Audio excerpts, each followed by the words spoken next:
Philosophies that emerged from the Enlightenment movement made Western societies the most developed institutions of individual freedom during the 18th century.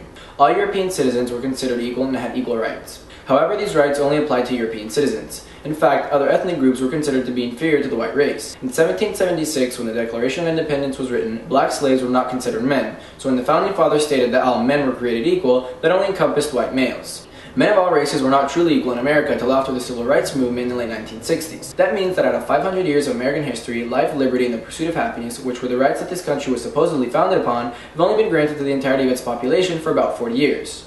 Now, in order to answer the second question, we must make a differentiation between equality of opportunity and equality of outcome. In America, we have equality of opportunity, wherein all people have the freedom to use whatever talents they have in order to reach their fullest potential. Equality of outcome, however, is not guaranteed. Whether one actually becomes successful is entirely up to the individual. Each of us are judged on our own merits, and we each have a fair chance of developing those merits. Success in life has nothing to do with race, class background, gender, national origin, or sexual orientation. There's just one problem. It's a myth. As great as that sounds, it simply flies in the face of reality. It's hard to deny that there are still many urban neighborhoods across America that claim the lives of young African Americans and other minorities because they know no other way of escaping the path that was set before them. They do not receive a proper education, and they are not taught what a good education entails. They end up doing what they grew up around and what they were taught to do.